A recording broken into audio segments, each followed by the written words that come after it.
राहुल गांधी ने अपने ही एक नेता को एक सलाह दी और कहा कि तुम जो कर रहे हो वो काम तो अच्छा है, मैं तुम्हें 2-3 सुझाव भी देता हूं, लेकिन उससे भी ज्यादा बड़ी सलाह तुम्हें यह है कि अपने स्टेट के लोगों को देख लेना। तुम्हारे स्टेट में हमारे नेता कुछ ऐसे ही हैं। कुल मिलाकर यह सलाह किसे दी गई? राहुल गांधी ने आखिरकार किन लोगों की तरफ उस नेता का ध्यान खींचा और आखिरकार ये यात्रा कौन सी है? कांग्रेस के भीतर बैठे हुए तमाम स्लीपर सेल्स जो राहुल गांधी की निगाह में चढ़े हुए हैं, क्या आज की तारीख में उसी की बानगी देखने को मिली जब एक नेता ने एक किस्सा सरेआम सुना दिया? सारी बातें जरा विस्तार से। नमस्कार, मैं स्वप्निल और आप मुद्दा देख रहे हैं। आगे बढ़े उससे पहले एक छोटी सी अपील है। मुद्दा इन दिनों एक गंभीर आर्थिक संकट से जूझ रहा है। इसके पीछे दो प्रमुख कारण हैं। पहला ये कि हमारे मेन बैंक अकाउंट बीते कई महीनों से फ्रीज चल रहे हैं, तो दूसरी तरफ हमारे 2.5 साल पुराने चैनल को भी हमसे छीना जा चुका है। ऐसे में डे टू डे ऑपरेशंस में जब मुद्दा को कुछ तकलीफों का सामना करना पड़ रहा है, यदि आप चाहें, यदि आप सक्षम हो, तो छोटी छोटी मदद मुद्दा की जरूर कीजिएगा। अब आगे बढ़ते हैं और सबसे पहले मैं चाहता हूं आपको एक वीडियो दिखाई जाए, एक वीडियो जिसने इस समय कांग्रेस के भीतर ही खलबली मचा रखी है। मेरा तो एक ही नेता है भाई, दूसरा साहब को छोड़ के। राहुल गांधी जी से मैंने बात की थी और मैंने अपना बताया था, मैंने कहा कि इस तरह से मैंने सोचा है। और राहुल गांधी में और मैं फर्क बताता हूं आपको क्या है। और जिस भी नेता से मैंने बात की ना, सब पता है क्या पूछते थे, इससे हासिल क्या करना चाहते हो? कांग्रेस में नया व्यवहार बनाना चाहते हो या कांग्रेस का होना चाहते हो? सिर्फ राहुल गांधी वो आदमी था जिसने मुझसे सीधी सीधी यात्रा की बात करी कि क्या है, क्या विचार है, क्या संदेश लेकर जाना चाहते हो, इसको बेहतर करने के लिए क्या किया जा सकता है, और 2-3 सुझाव दिए। कोई लाज लपेट नहीं, कोई राजनीति, लेकिन हाँ यूं जरूर कही थी कि आज तुम अपने स्टेट वालों को देख लियो, तुम्हारी स्टेट थोड़ी वहां के नेता ऐसे ही है। तो मैंने यानी वो तो चलो जैसे है तो है, लेकिन आपने अगर हाँ करिए तो बात खत्म हुई। उसके बाद फिर मैं कांग्रेस के जो और बड़े नेता हैं, हमारे राष्ट्रीय अध्यक्ष में, उनसे मुलाकात हुई और जो हमारे जनरल सेक्रेटरी ऑर्गेनाइजेशन है उनसे बात करके और फिर जाके मैंने औपचारिक रूप से 20 अगस्त को उसकी घोषणा की। क्या आप पहचानते हैं ये कौन है? इनका नाम है बृजेंद्र सिंह। उचाना विधानसभा से इस बार प्रत्याशी रहे, पूर्व सांसद हैं बृजेंद्र सिंह। और इतना ही नहीं, बल्कि उचाना की जो सीट थी जहां पर 38 वोटों से इन्हें हार मिली थी, वो मामला अभी हाईकोर्ट में चल भी रहा है। बकौल बृजेंद्र सिंह, राहुल गांधी ने इनसे क्या कहा? राहुल गांधी ने इनसे कहा कि यात्रा निकाल रहे हो, अच्छी बात है, सद्भाव यात्रा। इन्होंने यह भी बताया कि मैं जब बाकी लोगों से मिल रहा था तो लोग अलग अलग सवाल कर रहे थे। कोई पूछ रहा था इससे हासिल क्या करना चाहते हो, इससे तुम चाहते क्या हो, तुम्हारा क्या उद्देश्य है। लेकिन जब राहुल से मिला तो राहुल ने कोई राजनीति की बात नहीं करी, कोई राजनीतिक बात नहीं करी। उन्होंने 2-3 सुझाव दिए यात्रा को लेकर, यात्रा को सराहा भी। और उसके बाद राहुल गांधी ने सीधे तौर पर यह सलाह दी कि भाई देख लेना, तुम्हारे स्टेट में यानी कि हरियाणा में तुम्हारे नेता कुछ ऐसे ही हैं। जाहिर सी बात है, राहुल गांधी की अनुमति लेकर बृजेंद्र सिंह ने यात्रा शुरू करी। अलका लांबा से मुलाकात करी थी। इस यात्रा की शुरुआत से पहले बृजेंद्र सिंह ने मल्लिकार्जुन खड़गे यानी कि कांग्रेस के अध्यक्ष से मुलाकात करी थी। सद्भाव यात्रा 5 महीने चलने वाली यात्रा, और इसके साथ ही साथ केसी वेणुगोपाल से भी मुलाकात करी थी। बावजूद इसके इस यात्रा का विरोध सबसे ज्यादा अगर किसी ने किया तो ऐसा लगा जैसे हरियाणा कांग्रेस के ही लोग कर रहे हैं।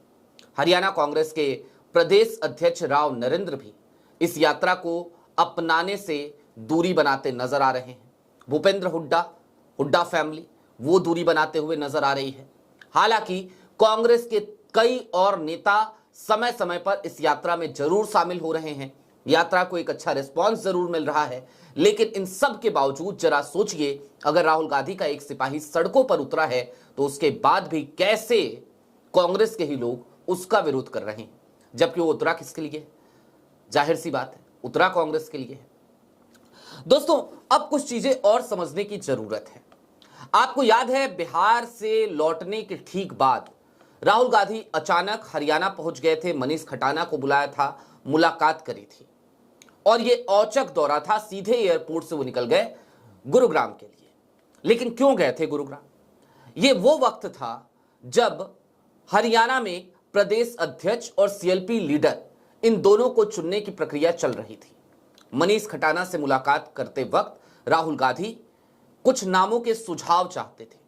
वो सुझाव लिए भी उन्होंने, लोगों के बारे में जाना भी। राहुल गांधी चाहते तो ये थे कि हरियाणा में इस बार नेतृत्व किसी ऐसे व्यक्ति को दिया जाए जो व्यक्ति युवा हो और जो ओबीसी समाज से आता हो, पिछड़े समाज से आता हो। एक ऐसा व्यक्ति जो एक्टिव दिखे, जो सक्रिय दिखे, ठीक वैसे ही जैसे मध्य प्रदेश में जीतू पटवारी हैं। लेकिन राहुल गांधी की इन उम्मीदों पर राहुल गांधी की विदेश यात्रा के दौरान ही पानी फेर दिया गया। अचानक से ऐलान कर दिया गया, सीएलपी लीडर बना दिया गया भूपेंद्र हुड्डा को और प्रदेश अध्यक्ष की कमान सौंप दी गई राव नरेंद्र को। राव नरेंद्र, जिनका सीडी कांड अभी भी उनके गले की फांस बना हुआ है। राव नरेंद्र जो भूपेंद्र हुड्डा के खेमे के माने जाते हैं। राव नरेंद्र जो कुल मिलाकर आज की तारीख में सरेंडर नजर आते हैं हुड्डा फैमिली के सामने ही। सवाल इससे आगे का है, क्या कांग्रेस इसी तरीके से काम करती रहेगी? ये एक ऐसा सवाल है जो सिर्फ हरियाणा नहीं बल्कि देश के कोने कोने में गूंज रहा है कांग्रेस की कार्यप्रणाली को लेकर। राहुल मेहनत करना जानते हैं, राहुल मेहनत करते हैं, राहुल कोशिश करते हैं। राहुल के तमाम सिपाही, तमाम सेनापति, वो भी लगातार राहुल के साथ कंधे से कंधा मिलाकर चल रहे होते हैं। लेकिन इन सब के बावजूद राहुल के उन सिपाहियों को, सेनापतियों को विरोध का सामना करना पड़ता है।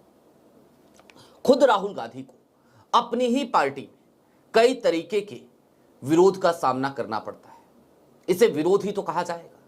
जरा सोचिए, कांग्रेस का निर्विवाद रूप से आज की तारीख में सबसे बड़ा चेहरा कौन है? जाहिर सी बात है, इस सवाल का एक ही जवाब हो सकता है। वो जवाब है नेता प्रतिपक्ष राहुल गांधी। बावजूद इसके कांग्रेस के फैसलों में राहुल गांधी की इच्छाएं झलकती नहीं है। बिहार में जरूर झलकी, कृष्णा अल्लावरू को उन्होंने वहां भेजा, लेकिन कृष्णा अल्लावरू को भेजने के बावजूद आज की तारीख में कृष्णा अल्लावरू के ऊपर तमाम आरोप बिहार में बैठे स्लीपर सेल्स ने लगाना शुरू कर दिया। यह पहली बार हुआ बिहार में जब कांग्रेस का टिकट, कांग्रेस के तमाम टिकट वो सदाकत आश्रम से तय हुए। यह पहली बार हुआ जब कांग्रेस आरजेडी को अपनी लिस्ट समाती है। यह पहली बार ही हुआ जब कांग्रेस ने सदाकत आश्रम से यानी कि कांग्रेस कार्यालय से तमाम फैसले लिए। बावजूद उसके कांग्रेस के भीतर ही कृष्णा अल्लावरू का विरोध, उधर बिहार में कृष्णा अल्लावरू तो इधर बृजेंद्र सिंह का विरोध। ये अजीब सी स्थितियां हैं जिन स्थितियों से कांग्रेस इस समय दो चार हो रही है। जाहिर सी बात है, कांग्रेस के लिए यह समय एक संक्रमण काल सा है, एक संक्रमण काल चल रहा है जिसमें कांग्रेस खुद को रिफॉर्म करना चाह रही है। कांग्रेस को रिफॉर्म करने के लिए राहुल गांधी तमाम तरीके की मेहनत भी कर रहे हैं, जमीन पर भी जा रहे हैं, लोगों से मिल भी रहे हैं, उन तमाम नेताओं को प्राथमिकता भी दे रहे हैं जो कांग्रेस के प्रति समर्पित हैं। लेकिन इन सब के बावजूद हालात तो आज की तारीख में यही दिखते हैं कि राहुल चाहे जितनी भी मेहनत करें, जितनी भी कोशिश करें, उनकी तमाम कोशिशों पर, उनकी तमाम मेहनत पर पानी फेरने का काम कोई और नहीं बल्कि कांग्रेस में बैठा हुआ स्लीपर सेल ही करता हुआ नजर आता है। अब बृजेंद्र सिंह ने आज की तारीख में जब ये बयान दिया, ये बात बोली, सरेआम बोली, तो जाहिर सी बात है स्लीपर सेल्स को झटका जरूर लगा होगा, बुरा भी लगा होगा। उन्हें इस बात का भी एहसास हो गया होगा कि राहुल गांधी किन लोगों के बारे में बात कर रहे थे। लेकिन हां, हरियाणा का चुनाव भी हमें याद रखना चाहिए। हरियाणा विधानसभा का वो चुनाव जिसमें जीती जिताई बाजी कैसे हारी जाती है, ये कांग्रेस की गुटबाजी ने बताया। आज की तारीख में जो सीएलपी लीडर हैं, हो सकता है वो मुख्यमंत्री भी बन सकते थे एक बार फिर से, लेकिन मुख्यमंत्री बनने की उन्हें कोई जल्दी नहीं थी।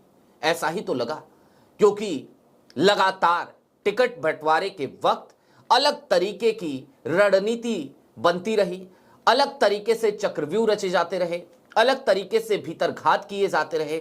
हरियाणा के विधानसभा चुनाव में यही सब कुछ होता रहा।